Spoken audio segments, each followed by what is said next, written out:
ఆంధ్రప్రదేశ్లో అమరావతి అనేటటువంటి రాజధాని అంశంలో 2014 నుంచి 19 దాకా చంద్రబాబు నాయుడు గారి ప్రభుత్వం ఏ విధంగా ప్రజలందరినీ తప్పుదోవ పట్టించిందో మళ్ళీ అదే విధమైనటువంటి తీరుని మళ్ళీ ఇప్పుడు రెండోసారి అధికారంలోకి వచ్చినటువంటి ఈ ప్రభుత్వం మరొకసారి అదే విధంగా తప్పుదోవ పట్టిస్తుందని క్లియర్గా అర్థమవుతా ఉంది.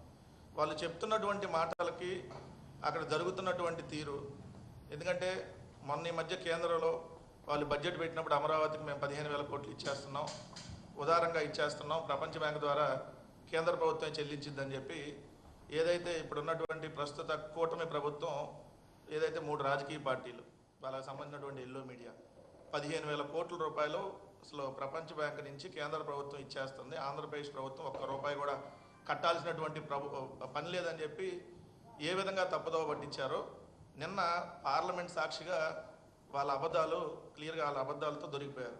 నిన్న పార్లమెంట్లో క్వశ్చన్ నెంబర్ లోక్సభలో క్వశ్చన్ నెంబర్ 1703 ఏదైతే వైఎస్ఆర్ కాంగ్రెస్ పార్టీ ఎంపీ గురుమూర్తి గారు అడిగినటువంటి ప్రశ్నకు సమాధానంగా నిన్న మార్చి 10, 2025 కేంద్ర ఆర్థిక శాఖ సహాయ మంత్రి పంకజ్ చౌదరి గారు లిఖితపూర్వకంగా అమరావతికి నిధుల వ్యవహారంలో ఎట్లాంటి స్పష్టత ఉంది వాళ్ళ దగ్గర నుంచి అనేది క్లియర్గా పార్లమెంట్ సాక్షిగా వెల్లడించారు. ఏమని అమరావతి విషయంలో ప్రపంచ బ్యాంకు, ఏడీపీతో సహా ఇతర రుణాలన్నీ కూడా రాష్ట్ర ప్రభుత్వం చేసే అప్పుల పరిమితిలోకి రాని రుణాలు, కానీ ఇవన్నీ రాష్ట్ర ప్రభుత్వం చెల్లించాల్సిందే. మేము కేవలం ఒక 10% మాత్రమే, అంటే మ్యాక్సిమం 10% మేము గ్రాంట్గా ఇవ్వగలుగుతాం. అంటే ఇప్పుడు ఏడీబీ అండ్ ప్రపంచ బ్యాంక్ నుంచి 15,000 కోట్ల రూపాయలు ఇప్పుడు రాష్ట్ర ప్రభుత్వం రుణాలను తీసుకొస్తుంటే అంటే మ్యాక్సిమం 1,500 కోట్ల రూపాయలు, అంటే 10% క్లియర్గా ఇచ్చారు చూడండి అక్కడ. The government of India has also decided to provide counterpart funding of not more than 10% of the total current project cost, అంటే maximum of 1,500 crore as special assistant బ్రాకెట్లో grant to Andhra Pradesh. It has also been decided that the loan provided for the project will not be counted in borrowing ceiling of Andhra Pradesh. అంటే FRBM limit పరిధిలోకి రాదు, కానీ ఏదైతే ఈ డబ్బుల్లో 15,000 కోట్ల రూపాయల్లో మ్యాక్సిమం ఇస్తే 1,500 కోట్ల రూపాయలు మేము గ్రాంట్గా ఇస్తాం 10%, మిగిలినంతా రాష్ట్ర ప్రభుత్వమే చెల్లించాలి. అంటే మేము ముందు నుంచి వైఎస్ఆర్ కాంగ్రెస్ పార్టీ చెప్తున్నది అమరావతి విషయంలో చంద్రబాబు నాయుడు గారి ప్రభుత్వం ఏదైతే ప్రజలందరినీ తప్పుదోవ పట్టిస్తా ఉందని ఏదైతే చెప్తామో దానిలో బాగా ఏదైతే చెప్తా ఉన్నామో దానిలో మరొకసారి ఈరోజు వాళ్ళు ఏ విధంగా ప్రజలందరినీ తప్పుదోవ పట్టించారో క్లియర్గా కనపడింది. ఎందుకు అంతకుముందు కూడా 2014 to 19 మధ్య ఇదే చంద్రబాబు నాయుడు గారి ప్రభుత్వం అమరావతి పేరుతో ఏదైతే 5,335 కోట్ల రూపాయలు అప్పులు తీసుకొని వచ్చింది. ఎక్కడెక్కడి నుంచి? హడ్కో నుంచి, అంటే హడ్కో నుంచి ఏదైతే 1,198 కోట్లు, బ్యాంకుల కన్సార్టియం నుంచి 1,862 కోట్లు, ఏదైతే అమరావతి బాండ్ల ద్వారా ఒక 2,000 కోట్ల రూపాయలు, దాదాపుగా 5,535 కోట్లు ఈ 3 నుంచి అప్పుగా తీసుకొని వస్తే ఆ అప్పు 5,535 కోట్ల రూపాయల అప్పులకి ఆంధ్రప్రదేశ్ రాష్ట్ర ప్రజల నుంచి వచ్చినటువంటి వడ్డీల రూపంలో పన్నుల రూపంలో వచ్చినటువంటి డబ్బుల్ని అమరావతి అప్పులకు సంబంధించి వడ్డీలు కడతా ఉంది రాష్ట్ర ప్రభుత్వం. జగన్మోహన్ రెడ్డి గారి ప్రభుత్వం కట్టింది, ఇప్పుడు స్టిల్ ఈ ప్రభుత్వం కూడా కడతా ఉంది. ఎంత 3 నెలలకు 419 కోట్లు, అంటే ఏడాదికి 1,573 కోట్లు అమరావతి పేరుతో తెచ్చిన 5,535 కోట్లకు మనం ఈరోజు వడ్డీ కడుతున్నాం. 10 ఏళ్ల పాటు కట్టాలి. అంటే 5,500 కోట్లు అప్పు తెస్తే మొత్తం 10 ఏళ్లలో తిరిగి చెల్లించేటప్పటికి 15,773 కోట్లు అవుతుంది. మళ్ళీ వీళ్ళు ఏం చెబుతారు అసెంబ్లీలో? అమరావతి స్వయం సమృద్ధి ప్రాజెక్టు, దీన్నే రూపాంతరం చెందిద్ది, ఎవరో కట్టకుండానే అదంతరికి అదే నిర్మితం అవుతుందని చెప్పి అసెంబ్లీలో పచ్చి అబద్ధాలు చెప్తూ మళ్ళీ 6,000 కోట్ల రూపాయలు బడ్జెట్లో అలొకేషన్ చేశామని చెప్పి వాళ్ళే చూపించినటువంటి పరిస్థితి.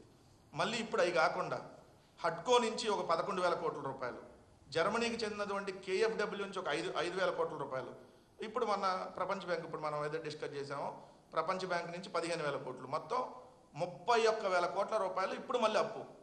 అంతకుముందు అమరావతి పేరుతో 5,500 కోట్లు, మళ్ళీ ఇప్పుడు 31,000 కోట్లు, మళ్ళీ సిఆర్డిఏ ద్వారా ఇంకా అదనంగా నిధుల సమీకరణ కోసం మళ్ళీ ఇప్పుడు రాష్ట్ర ప్రభుత్వం వెళ్తూ ఉంది. అంటే ఇవన్నీ దాదాపుగా చూస్తే ఇప్పటికే 31,000 ప్లస్ ఒక 5,500 కోట్లు, అంటే దాదాపుగా 37,000 కోట్లు దగ్గర తీసుకొని వచ్చారు. ఇంకా సమీకరిస్తామంటున్నారు. మరి వీటన్నిటికీ ఎప్పుడు చెల్లిస్తారని అంటే నారాయణ కాలేజీల మంత్రి ఉన్నాడు కదా, పట్టణాభివృద్ధి శాఖ మంత్రి, ఆయన చెప్తాడు అమరావతి నగరం నిర్మించి తర్వాత చెల్లిద్దాం అంటాడు. మళ్ళీ అమరావతికి అసలు రూపాయి కూడా డబ్బులు అవసరం లేదని చెప్పి వీళ్ళే తప్పుదోవ పట్టించేటటువంటి కార్యక్రమం చేస్తూ ఉన్నారు. మేము క్లియర్గా అయితే ఒకటి చెప్తున్నాం, ఆంధ్రప్రదేశ్ రాష్ట్రంలో అన్ని ప్రాంతాలు సమానంగా అభివృద్ధి చెందాలి అనేది మా ఆకాంక్ష. దాంట్లో అమరావతి అభివృద్ధి చెందాలి, ఉత్తరాంధ్ర అభివృద్ధి చెందాలి, రాయలసీమ అభివృద్ధి చెందాలి. మేము ఏ ప్రాంతానికి వ్యతిరేకం కాదు, మేము ముందు నుంచి అదే చెప్తా ఉన్నాం. దానిలో రాష్ట్ర ప్రభుత్వం మారింది, వాళ్ళు అధికారంలోకి వచ్చారు. సో అమరావతి విషయంలో ఏం చేయాలనేది వాళ్ళ ఇష్టం. కానీ ప్రజలకు వాస్తవాలు తెలియజేయాలి. ఎంత డబ్బులు తీసుకొని వస్తున్నాం, ఎంతెంత వడ్డీలు కట్టాల్సి వస్తుంది, దీని ద్వారా ఎంత భారం పడుతూ ఉంది, సో ఇవన్నీ ఎన్నెన్ని సంవత్సరాల్లో చెల్లించాలనేది ఖచ్చితంగా ఆంధ్రప్రదేశ్ రాష్ట్ర ప్రభుత్వం ఖచ్చితంగా దీనికి సంబంధించినటువంటి వివరణ ఇచ్చి ప్రజలకు వీళ్ళు చేస్తున్నటువంటి అంశాలను ఖచ్చితంగా తెలియజేయాలి. దీనిలో మరొక దోపిడీ జరుగుతూ ఉంది.